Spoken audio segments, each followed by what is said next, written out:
Thank you very much for the invitation for talking today. And I have to say, I find surgeons amazingly awesome and totally humbling. So I hope this is still of relevance and not quite as exciting as what the surgeons offer. However, I'm here really in my capacity as chair of the National Cancer Research Institute Skin Cancer Clinical Study Group. And we're a multidisciplinary group. And our role is really to develop new clinical studies across the whole area of actually skin cancer, but actually within melanoma, which is most of our focus. We cover all types of melanoma, obviously non-cutaneous as well.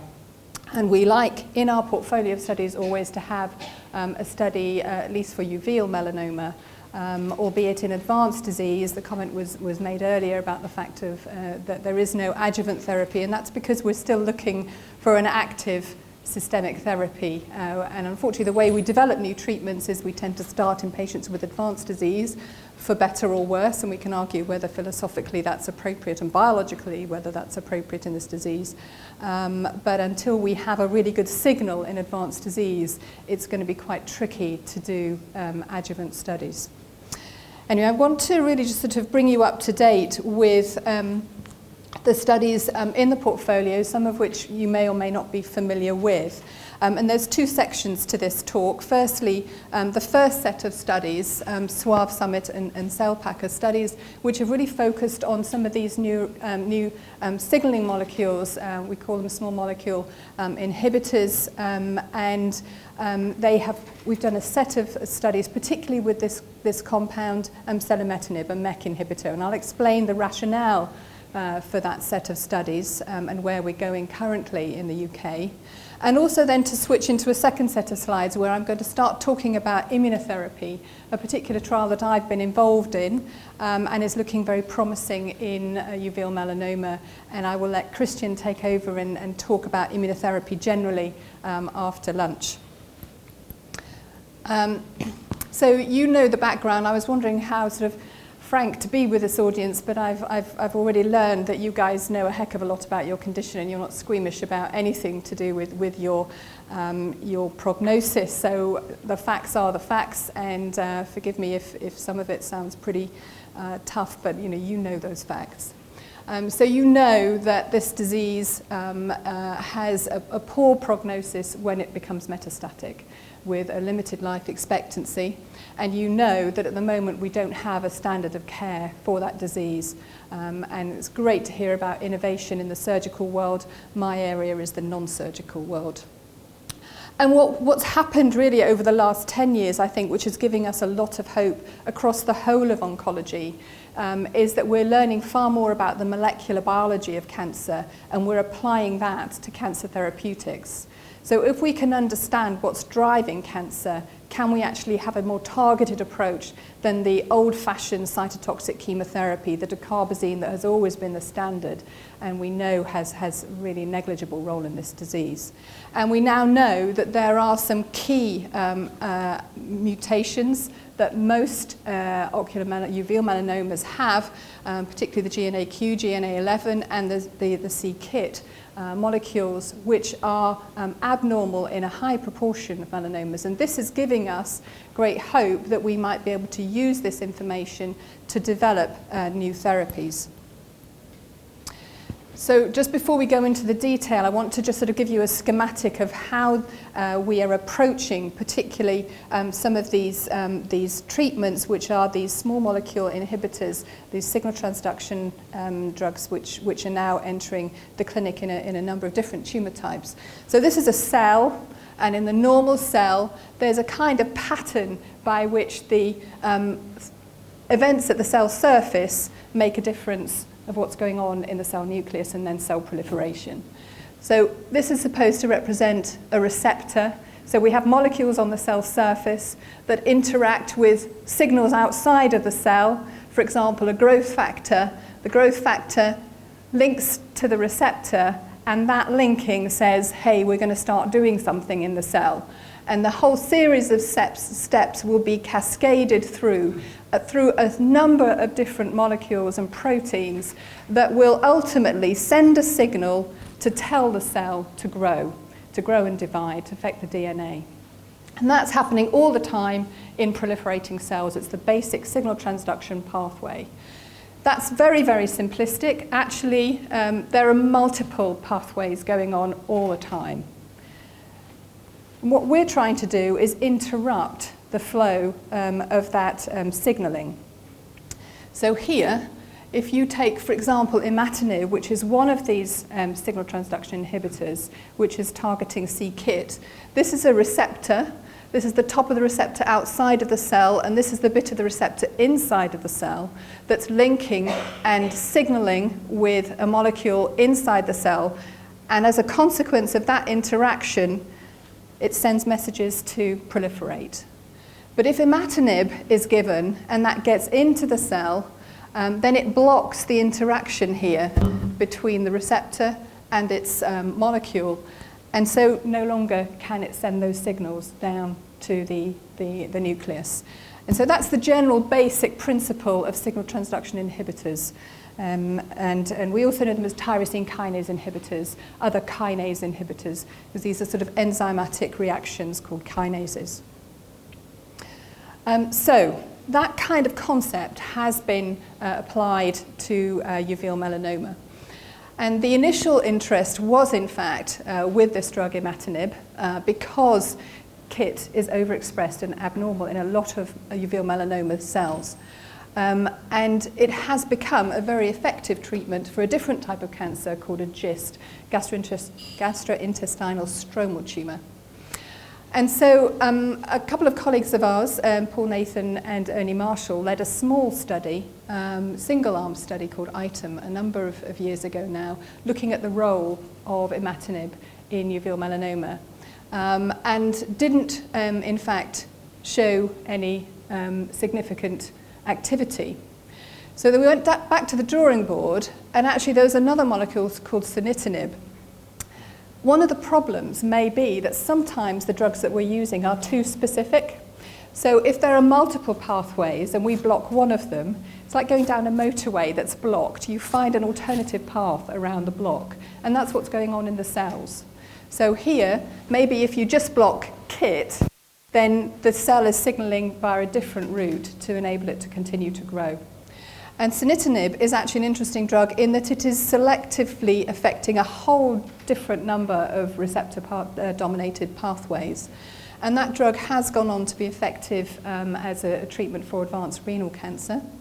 And a small study was done in uveal melanoma, which again suggested that sunitinib might be an active drug in this disease. So that was the basis for the SWAV study, which Ernie Marshall led from Liverpool, and was a national study and recruited across the UK. And the study was a very straightforward randomized trial comparing standard dacarbazine versus sunitinib, which was given orally. And the plan was to recruit 120 patients and to follow those patients, initially for their progression, because there was crossover allowed, but also survival would be looked at. And unfortunately, with all these studies, there are what we call data monitoring committees who monitor the data over time.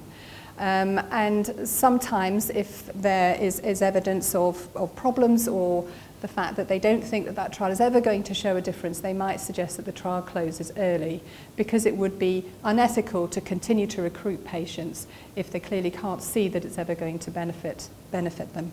So in fact, the DMC did advise that this trial was closed early because there was no significant difference in the two arms of the study.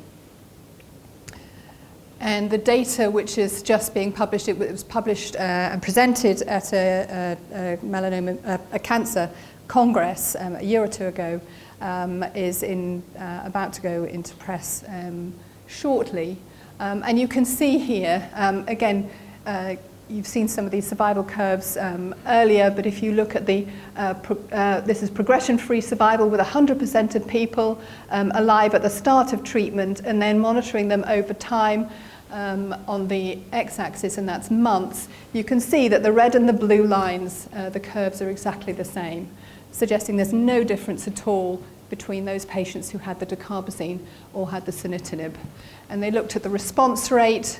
In fact, again, there was no real difference progression-free survival exactly the same, and if anything, in terms of overall survival, those who received dacarbazine first looked like they might do a little bit better. So in that regard, it was closed, and I'm afraid sunitinib is not an active treatment for this disease. So oncologists never give up, and clinicians, I think, generally never give up. And there has, again, been this big interest surrounding the role of the GNA proteins and how they signal within cells. And again, this is a pathway which is very much simplified here, just to help understand what is happening here. If there are some abnormalities in these molecules here, which are controlling and regulating these pathways, then you can see, interestingly, that this set of molecules does interact on a pathway which is familiar to us in cutaneous melanoma, where you have RAF, MEK, ERK, and this is a pathway that is well recognized and being important in cutaneous melanoma. And so people have tried to see what happens if you block various parts of this pathway, because this looks like this is an important way of controlling tumor growth in uveal melanoma. And looking at, again, a MEK inhibitor, so specifically the AZD6244 compound, which is also known as selumetinib. This is very difficult to see close up. This is basically some cell work in a Petri dish, basically. And basically, if you give increasing concentrations of selumetinib to cells that are normal, essentially, you see that with increasing concentrations, the cell viability, so the normality of those cells, remains all the same. It's not affected by the drug. If you give that drug to cells that have a BRAF mutation, you can see with increasing concentrations that the viability of those cells drops dramatically, i.e. the drug is damaging the cells. And if you look across here in cell lines that have the GNAQ mutation or GNA11 mutation, again, you can see a similar pattern of fall as you get more drug in place, suggesting that the drug may have an anti-tumor effect. So we need to test that in people rather than in a test tube. And a clinical trial was undertaken in the US that compared temozolomide versus selumetinib, again, in metastatic uveal melanoma patients previously untreated. And again, the patients could cross over on disease progression. And the data here looks quite promising. I'm not sure if you can see that from the back, but basically the top line in both these curves for progression-free survival is in favor of the selumetinib arm. And you can see that the progression-free survival was almost doubled in those patients receiving the selumetinib. And that was seen in the patient group as a whole and the specific group where there had been a mutation identified. So that drug is made by AstraZeneca, and AstraZeneca decided to put this drug into a large phase 3 trial that was conducted internationally, and it was therefore aimed at being a potential registration study. And they chose to design the arms of the study combining dacarbazine with selumetinib and dacarbazine versus placebo. For better or worse, they felt that they really had to go with dacarbazine as being the standard of care. There were some UK sites involved, and Paul Nathan led the study from the UK perspective. It recruited very well. But unfortunately, earlier this year, we heard there was a press release that said that it hasn't met its primary endpoint. That's very new data. The actual data itself will be presented at a meeting in November. So that is, I think, fair to say, hugely disappointing for everybody. But it isn't the end of the story. In the area of cutaneous melanoma, there is some interesting data to suggest that if you combine a different cytotoxic drug, paclitaxel, with a MEK inhibitor, you can get some impressive interaction and improvement in tumor cell kill, at least in the laboratory. And in cutaneous melanoma, we currently have a trial which is running called the OcuMel trial, which is looking at the combination of paclitaxel plus or minus selumetinib and also another agent. Paul Nathan worked with AstraZeneca to secure this study, which is basically saying, well, we're going to have a look at selumetinib on its own to see if we could, to see whether that in itself may have a role. So basically, that's the study design comparing selumetinib plus or minus paclitaxel, and that study will be rolling out imminently. So I'm not going to have much time because I've just seen that I've only got 5 minutes, but I do want to just give you a flavour of this other set of data with the Immunocore compound. Okay, so this is a compound which is in early phase trial, and it's been developed by a small company called Immunocore, and it's a very interesting novel technology, and it's basically trying to attract the T cells to basically kill off the cancer cells. I'm going to whiz through this, I've only got 5 minutes. But basically, it's a novel molecule which looks like it's actually a synthetic T cell in itself. The problem we have is that the cancer cells quite often sit next to the T cells, and the T cells are not doing anything about it. And what this drug is trying to do is say, hey, I'm going to attach to the cancer cell, and I'm going to signal to the T cell and say, hey, come here. You just need to start interacting and invading and killing off this tumor cell.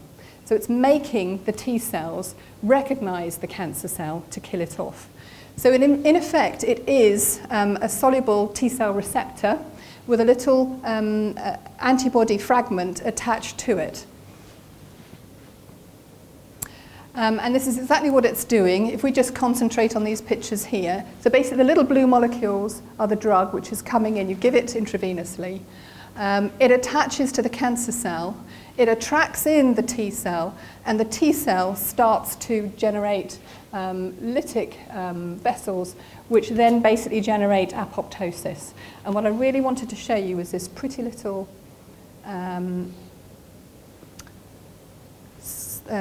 sketch here, this little video. Lovely. This is very quick.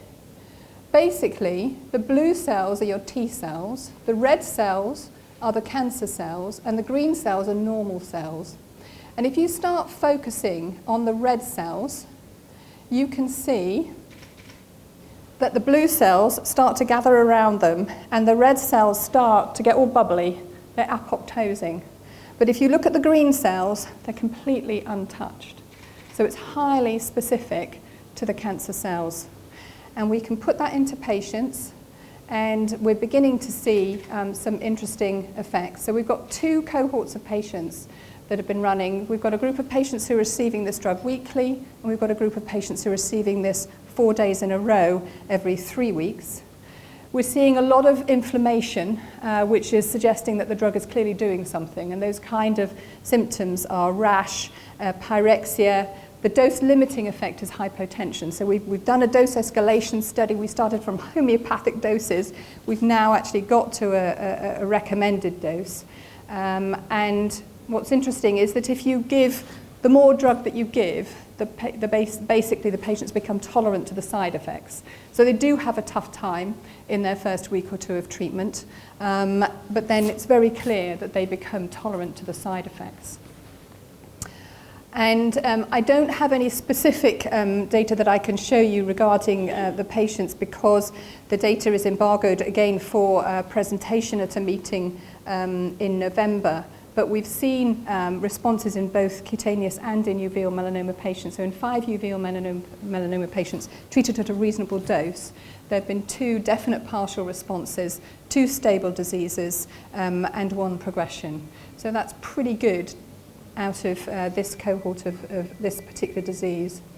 And the reason why I'm really sort of giving you the heads up now is that the drug targets GP100, which is an antigen on the tumor cell. It's presented by the HLA molecules, so the patients do have to be HLA-A2 positive, so you have to have a blood test to confirm that you are potentially eligible for this study. But GP100 is homogeneously expressed in ocular melanoma at much higher levels than cutaneous melanoma. So hypothetically, this ought to be a very good treatment for uveal melanoma. And so as this study comes to an end, we're still recruiting patients, we're still trying to enhance our uveal melanoma cohort, but there are plans to follow this up with another 2 studies, one which will be a combination trial in cutaneous melanoma, but also a trial specifically in uveal melanoma, which will follow on. So you need to just sort of keep your heads up, know the name, basically, IMCGP100, and maybe it'll have something nicer and more snappy by next year. But the study is recruiting in Oxford. Mark Middleton leads the study. Birmingham, Cambridge ourselves, Leeds and Glasgow, and we're very happy to take any referrals. I'm sure you will hear more of this in due course. Okay.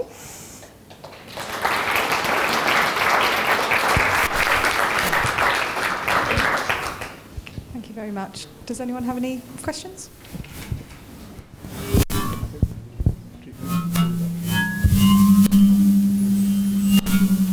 Sorry, I just wanted to go over the NCI 8443, because you said that you saw responses, but in actual fact the overall survival of that trial was the same whether they were treated or not. So are you not really just seeing blocking of the pathway, so you get immediate tumour shrinkage and then an escape mechanism? And so we're seeing what we've seen before in failed. I think that's fair to say. I think, whenever a new target comes to the fore, there is a huge amount of excitement and optimism and hope. And then, as is often the way, we do the trials and the data is less promising. And I think you're absolutely right. I think the whole MEK target story is almost closing up now. And so why are we going ahead with some? So I talked to Paul about exactly that. It's a difficult one. We don't have at the moment an alternative, and we're using a different rationale here. So we're looking at a different chemotherapy agent where there is some very nice, as I said, preclinical data suggesting that there may be synergism between the taxanes and MEK.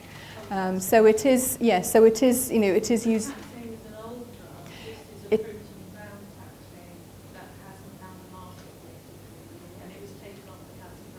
No, this isn't nab-paclitaxel, this is paclitaxel.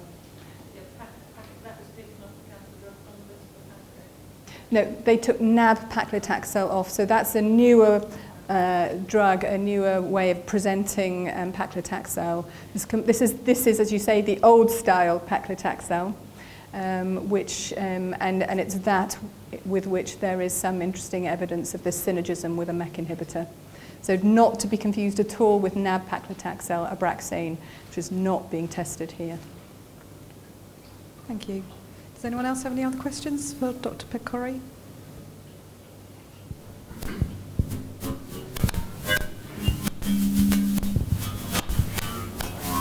Hi, can you hear me? Yeah.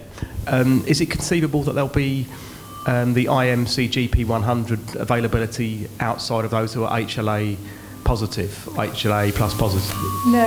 No. The molecule is very specifically designed to target GP100. And that's not to say that you couldn't design another T-cell receptor to target something else. And I'm sure Christian could think of all sorts of things to do with this. But no, specifically this molecule, it is, you have to have that HLA-A2 motif. Okay, thanks. Thank you. Thank you for your talk.